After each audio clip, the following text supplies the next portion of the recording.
मैं आपसे एक ही बात कहूंगा, अब बहुत खुल के कहूंगा, नेशनल हाईवे पर कभी कभी एक्सीडेंट हो जाता है ना, होता है, नहीं होना चाहिए।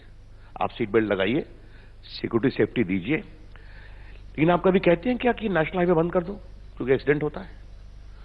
नरेंद्र मोदी जी की सरकार, अंजना जी, बदलाव की सरकार है। Digital India, make in India, skill India, startup India, यह बदलाव की सरकार है। देश को एक ऊर्जावान, ईमानदार देश बनाने की हमारी कोशिश है और यह देश बन रहा है। और आपसे मैं कह दूंगा, आप तो जानती हैं कि मैं अपने स्टूडेंट लाइफ से एक्टिविस्ट हूं जी। आईटी मंत्री के रूप में देश का जो मैं बदलाव जमीन पर देख रहा हूं, आपको मालूम है हमने 25 करोड़ जनधन अकाउंट खोले, आपको मालूम है? आज 40 करोड़ बैंक अकाउंट आधार से लिंक्ड हैं और मोदी जी ने कहा सारी सब्सिडी गैस की, राशन की इत्यादि जाएगी। और अभी हमने कुछ ही सब्सिडी को पेमेंट करना शुरू किया डायरेक्टली अकाउंट में थ्रू मोबाइल फोन। हमने 36,000 करोड़ रुपए बचाए जो बीचवान या फिक्टिशियस लोग खा जाया करते थे। तो ये टेक्नोलॉजी का मतलब है अंजना जी गुड गवर्नेंस, इसलिए इसको चलने दीजिए। ये देश बदलाव के लिए तैयार है। और एक बात आपने देखा कि नहीं देखा, ये महकमा आपके लोगों से संबंधित है। मोदी जी ने कहा था कि कुछ कठिनाई होगी, कुछ दिक्कत होगी, लेकिन आपको मालूम है ना, देश के बड़े बड़े टीवी पत्रकार लोगों के मुंह में लाइन लगे हुए घुसाकर कैमरा पूछते थे। लोग कहते थे कि कठिनाई तो हो रही है लेकिन मोदी जी ठीक कर रहे हैं देश को बदलने के लिए। ये देश का मूड है। तो माइक लगाना ठीक था ना?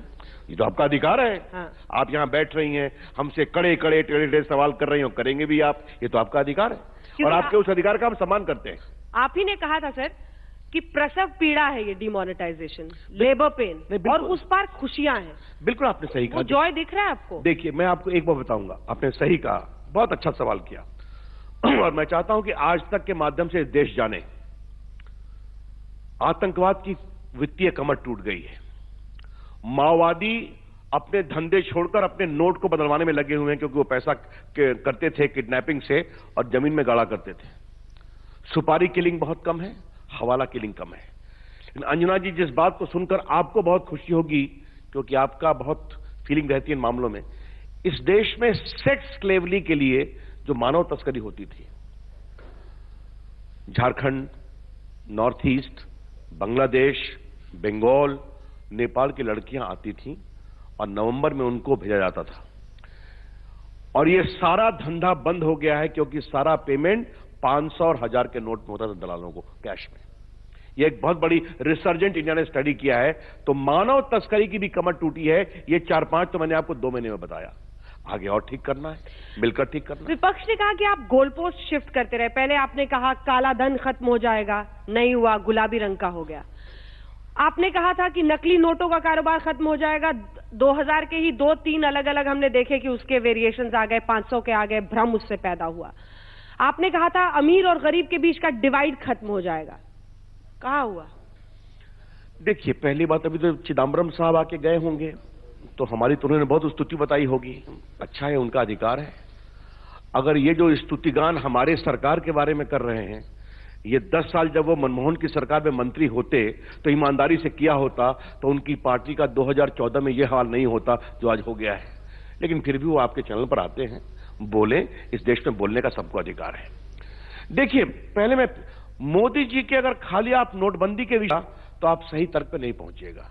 याद करिए, G20 में काले धन का विषय बड़ा बनाना, अमेरिका से रिनेगोशिएट करना ऑटोमेटिक ट्रांसफर ऑफ इंफॉर्मेशन पर, साइप्रस, आपके सिंगापुर, फिर आपके मॉरिशस से रिनेगोशिएट करना राउंड ट्रिपिंग पर, बेनामी संपत्ति के कानून को टाइट करना, मनी लॉन्ड्रिंग के कानून को टाइट करना, अनडिस्क्लोज्ड इनकम में भी कहना कि एक बार आओ वरना कार्रवाई होगी। ये सारे जो सीरीज ऑफ स्टेप हुए हैं, ये भारत को ईमानदार बनाने की कोशिश है। और नोटबंदी का जो हमारी कोशिश है, ये उसी कदम का एक पार्ट है। और मोदी जी ने बार बार कहा है ये आखिरी नहीं है। और आज मैं आपको बताऊंगा, मुझे इस बात का गर्व है अंजना जी कि अगर भारत सरकार में घूस बंद है तो घूस बंद है। सरकारी निर्णय करने में, फाइल को पुश करने में घूस नहीं चलती और हमें इस बात का बहुत बड़ा मान है। मैं ये नहीं कहता निचले स्तर पर किसी चपरासी ने कुछ गड़बड़ नहीं किया होगा, लेकिन निर्णयों में अगर हुआ है तो हुआ है। आज डिजिटल प्रयास के कारण जो ई गवर्नेंस इंडेक्स है, उसमें हम 123 से 107 पे चले आए हैं जो यूएन के एक्ट। तो ये होता है, ये हम कर रहे हैं। आपने कहा कि ये अंतिम नहीं है, अभी और भी होगा। अभी अभी आए थे पी चिदम्बरम साहब जिनका आपने जिक्र किया, उन्होंने कहा कि 7 नवंबर को सरकार से आरबीआई को कहा गया कि ये डिमोनेटाइजेशन होना चाहिए, एडवाइस।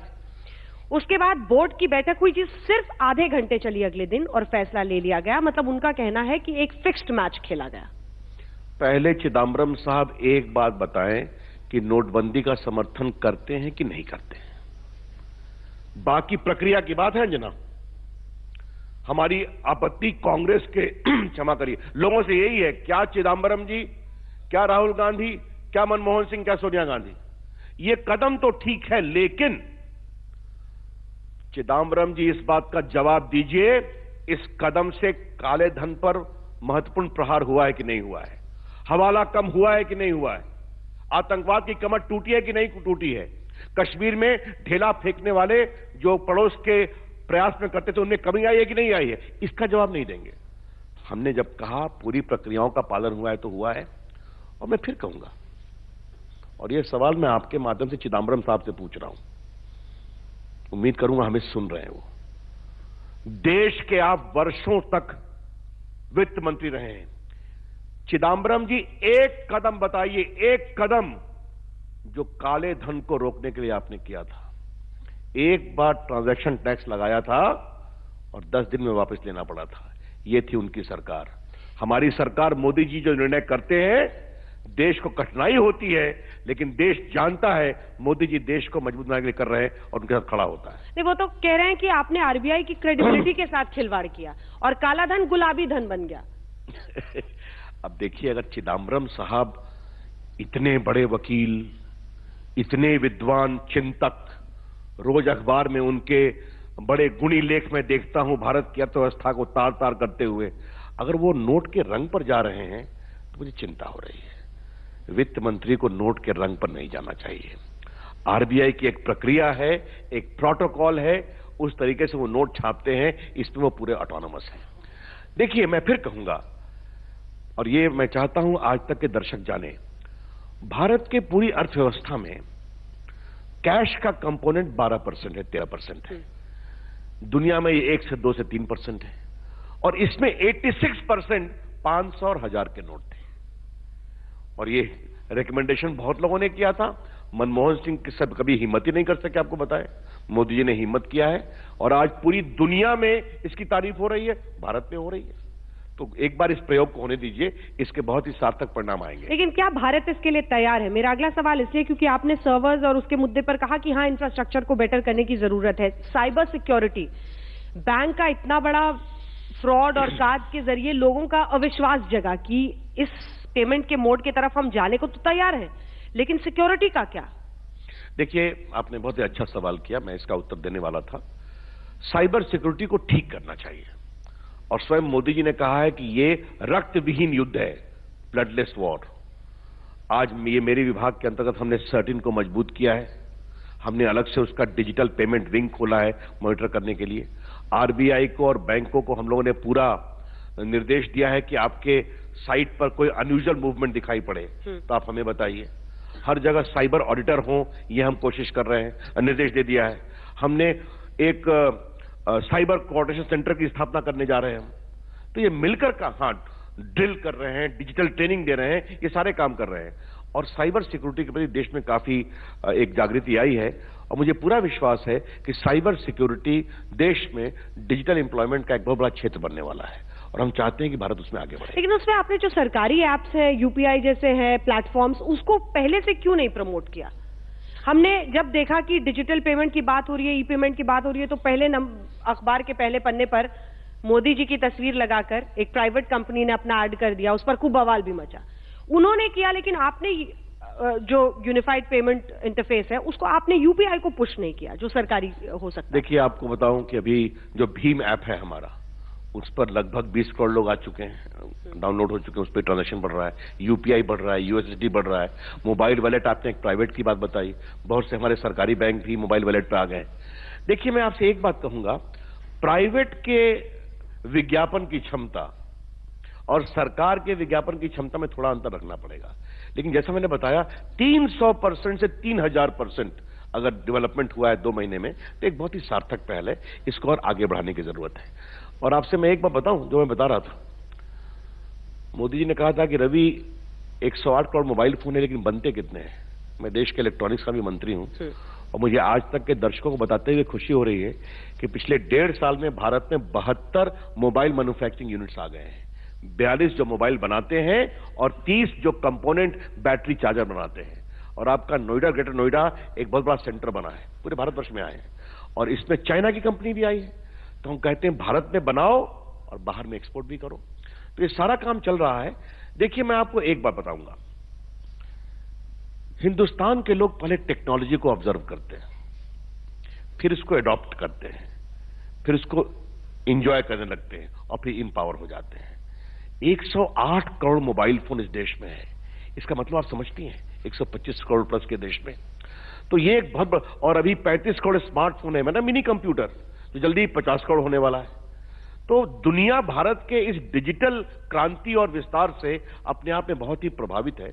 और आपको बता दूं, आने वाले 5 साल में भारत की डिजिटल इकोनॉमी $1 ट्रिलियन की हो जाएगी।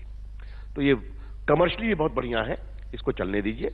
आपने सही कहा, हमको अपनी दीवारों को और मजबूत करना पड़ेगा, और हम कर रहे हैं। लेकिन रविशंकर जी, अभी भी हिंदुस्तान को, जो आप भी कब से हैं और हम सब हैं देख रहे हैं, एक वो ईज है, कन्वीनियंस है कंज्यूमर का, आदत है उसको कि ये कैश में 100 रुपए में मैंने संतरे खरीदे, उसको पैसा दे दिया।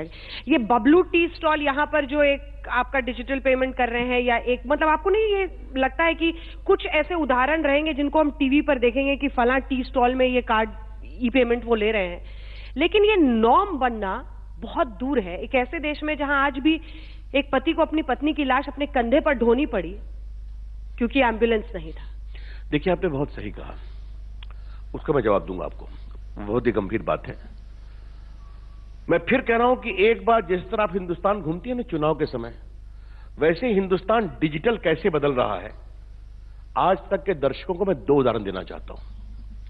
सतम्मा देवी है तेलंगाना की, वो बीड़ी मजदूर है, वो डिजिटल लिटरेट हो गई। मैंने ट्वीट करके उसको बधाई दिया, वो सेलिब्रिटी हो गई, टीवी वाले गए। फिर मैंने बात किया, वो जानती है तेलुगु, हिंदी ना इंग्लिश, तो मैंने थ्रू एक ट्रांसलेटर बात किया।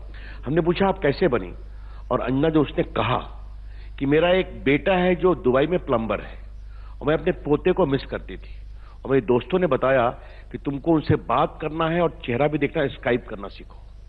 और अपने पोते का चेहरा देखने के लिए मैंने कंप्यूटर सीख लिया, उससे स्काइप पे बात करती हूं। यह नया हिंदुस्तान है। ऐसे दर्जनों उदाहरण मैं रोज देखता हूं। देश बदल रहा है। हां, ये जो आपने लास्ट की बात कही गलत है, ये नहीं होना चाहिए। लेकिन ये कहना भी कि बैलगाड़ी है, भुखमरी है, भ्रष्टाचार है, ये डिजिटल क्या होता है, तो हिंदुस्तान सब एक साथ चलता है और इससे एक प्रभाव भी पड़ता है। आज हमने ई मंडी शुरू की ना किसानों के लिए, 358 मार्केटिंग सेंटर जुड़ गए हैं। हमने ई हेल्थ शुरू किया, एम्स को कनेक्ट किया डिजिटल से, बच्चों के लिए ई स्कॉलरशिप किया। ये सब तो उसी में चल रहा है ना। और आपको एक आंकड़ा दे दूंगा, हमारे विभाग में जैसे आपका ये ताल चल रहा है ना, वैसे एक ई ताल है। आपने ट्रेन का टिकट कटाया, इनकम टैक्स किया डिजिटल, तो सब रिकॉर्ड हो जाता है। 14 में 96 लाख पर डे, 15 में लगभग 1.25 करोड़ पर डे, 16 में हो गया 3 करोड़ पर डे। मतलब भारत में आप कोई भी डिजिटल करेंगे क्लिक, वो रिकॉर्ड करता है। तो 3 crore per day official recording of digital movement है। तो इसको भी आगे बढ़ने दीजिए। ये देश में एक नई आशा, एक नया होश है। देखो अंजना जी, हिंदुस्तान को देखने के 2 नजरिए हैं, और मैं आज तक मेरे बहस प्रवोक कर रहा हूं, आप क्षमा करिएगा। इस देश में कुछ नहीं हो सकता। बहुत गरीबी है, बहुत भ्रष्टाचार है, बहुत लालफीताशाही है, नेता लोग बहुत भ्रष्ट हैं, अफसर काम नहीं करते, एंकर बहुत ज्यादा बोलते हैं। ये एक है तरीका देखने का। और दूसरा है, लोगों के अंदर आशा को देखो। और भारत की जो तरुणाई है वो किसी बैगेज से परेशान नहीं है। आपको मालूम है इस देश में स्टार्टअप मूवमेंट जो है वो आज चाइना से आगे निकल गया है। Almost 2000 startups are coming per day. और अभी टाइम्स ऑफ इंडिया में परसों एक रिपोर्ट आई है कि ऐसे स्टार्टअप जो 1 बिलियन का व्यापार करते हैं उसको यूनिकॉर्न बोलते हैं। उसमें हिंदुस्तान के आईआईटी के बच्चे टॉप पर आए हैं और दिल्ली आईआईटी के बच्चे टॉप पर आए हैं। तो ये भी तो हिंदुस्तान है, उसको आगे बढ़ाइए। इंटरनेट यूजर्स लेकिन चाइना से नीचे हैं अभी। अच्छी बात है, चाइना की आबादी हमसे ज्यादा है, जल्दी आगे निकल जाएंगे।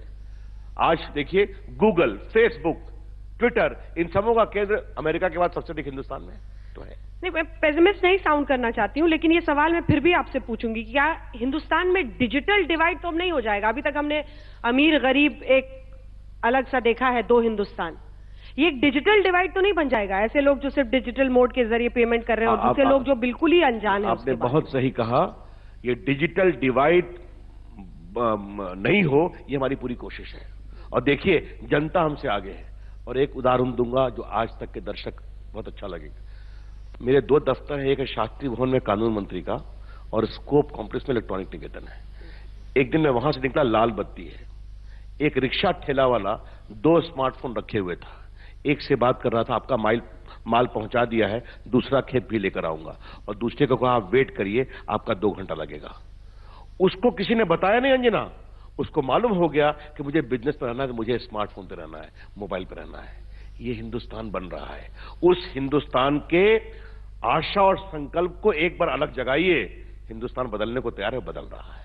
2 बड़े हैपनिंग्स जिसकी तरफ अभी देश बढ़ रहा है, एक तो चुनाव 5 राज्यों के और बजट, दोनों से जुड़ा हुआ मैं सवाल अब आपसे पूछना चाहती हूं कि पिछले दिनों हमने देखा है कि बीजेपी के सभी नेता, मंत्री, प्रवक्ता सब नोटबंदी पे थोड़ा चल रहे हैं। डर तो नहीं सता रहा कोई कि वो जो जिसे आप प्रोपेगेंडा कहेंगे कि लोग कतार में उनकी जान गई या किसी भी मुद्दे को, कहीं ऐसा तो लगता है कि उसका नुकसान हो जाएगा चुनाव में, इसलिए नोटबंदी पर पीठ नहीं थपथपा रहे? पहली बात तो है कि आपने कभी हमको हल्के से नोटबंदी पर बोलते देखा है क्या? आप तो हमसे बहुत सवाल करते हैं। नहीं। टीवी वाले कोई नहीं। हमारे प्रधानमंत्री, हमारे पार्टी के अध्यक्ष, उनका इंटरव्यू देखिए अभी पिछले 1 हफ्ते से कई सर्वे आ रहा है, किसी में हमको कम कर रहे हैं, आज में हमको पूरा बहुमत दे दिया एक चैनल ने यूपी में, वो अलग विषय है। लेकिन हर के बीच में एक चीज कॉमन है कि नोटबंदी पर जनता का अप्रूवल मोदी जी का 60, 70, 80, 90% है। तो ये आप देख लीजिए। और देखिए ये देश जागता है, जगाने वाला होना चाहिए। मोदी जी ने कहा कि जो आदमी अफोर्ड कर सकता है वो गैस की सब्सिडी छोड़ दे। 100 करोड़ की सब्सिडी छोड़ दी इस हिंदुस्तान में।